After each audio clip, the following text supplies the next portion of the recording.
हमेशा सोचते हैं कि दुनिया भगवान के अलावा कौन चला है। बहुत सारे ऐसे लोग हैं जो अपनी ज़िंदगी में अहम काम करते हुए दूसरों के लिए भी प्रेरणा बनते हैं। आज हम इसी तरह की एक शख्सियत से आपको मिलवाने वाले हैं जिनका नाम है लक्ष्मीपति त्रिपाठी, जिनके कार्य बताने बैठे तो पूरा प्रोग्राम यहीं खत्म हो जाएगा। चलिए सीधे उन्हीं से मुलाकात करते हैं। नमस्कार सर, आपका स्वागत है हमारे चैनल में। मेरा नाम लक्ष्मीपति त्रिपाठी है और मैं 1970 में CRPF ज्वाइन किया और बहुत सारे विभागों में रहते हुए अपनी पूरी सर्विस की और 2008 में मेरा रिटायरमेंट और सुपरनेशन।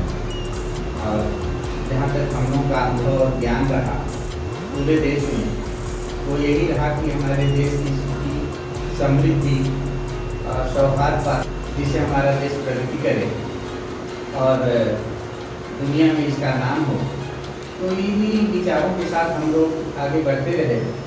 और हमेशा भावना यही रहती है कि देश की तरक्की, समाज की तरक्की हर प्रकार से हो, जिससे हमारी मन भी शांत रहे, हमारा देश का नाम भी आगे हो।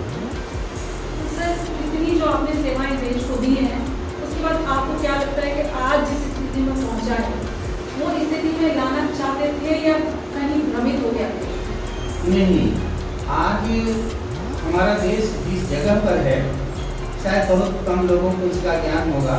आज देश बहुत, क्योंकि मैं इसलिए पूछ रही हूँ कि आपका जो एक्सपीरियंस है वो कई दशक का है, तो आपने एक देश की जर्नी उस समय से देखी है जब अकाल जैसी नौबत थी और उससे अभी तक सिक्योरिटी की बहुत ज़्यादा प्रॉब्लम थी, तो अब काफ़ी डेवलपमेंट के बाद जहाँ जाना चाहते थे वहाँ पहुँचे क्या? मैं समझता हूँ कि मेरी उम्र 100 साल नहीं हुई और 70 से लेकर के अभी तक 75 की जो बेसिक पे थी मान के चलिए, आज 75,000 में। तो मेरे सामने 105 रुपये का 10 ग्राम सोना था, 1 रुपये का 5 केजी दूध था, 5 रुपये केजी घी था। आज उसकी वैल्यू देखिए। टेक्नोलॉजी के नाम पर कुछ भी नहीं था, ट्रेनें नहीं होती थी, कोयले की ट्रेनें होती थी। आज हर सिटी में आपको तो कंपेयर टू द नेशन, ये वर्ल्ड कंपेयर की बात कर सकें तो टेक्नोलॉजी में और हर तरह से हमारा देश आज कहाँ पहुँच गया है, शायद आज तीसरे स्थान पर। तो मैं इसके लिए इस देश को, इस देश के संचालकों को, इस देश के लिए त्याग करने वाले लोगों को बहुत धन्यवाद देता हूँ जिन्होंने अपने परिश्रम से, अपनी बुद्धि से इस देश को यहाँ तक पहुँचाया। अभी विशेष आवश्यकता है इस देश में, एक विशेष आवश्यकता है हमारे देश में सौहार्दपूर्ण वातावरण का, और कुछ भी नहीं। तो लेकिन जहाँ तक पहुँचे उसमें आपका योगदान बहुत ज़्यादा है। अगर आप हमें सिक्योरिटी नहीं थी तो शायद देश आज इस स्टेज पे नहीं।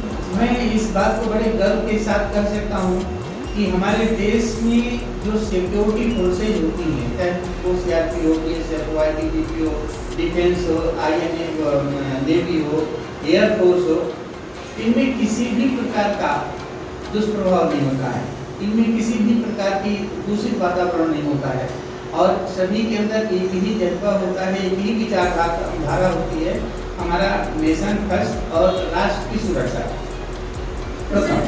अभी भी अंदर पॉलिटिक्स का कुछ इफेक्ट नहीं, कभी नहीं, ना पहले था, न अभी है, न आगे होगा, क्योंकि हमारे फोर्स की का अनुशासन और उसका कुछ रूल नियम ऐसा बनाया और वातावरण वहाँ ऐसा रहता है कि हमको पता ही नहीं चलता कि पॉलिटिक्स क्या है। हम ये जानते हैं कि हमारे जो राजनीतिक हैं, सर्वोपरि राष्ट्रपति, प्रधानमंत्री हैं, हमारे देश की चुनी हुई सरकार जो है वो महान है और जो उनका आदेश है उसका पालन करना ही मेरा कर्तव्य है।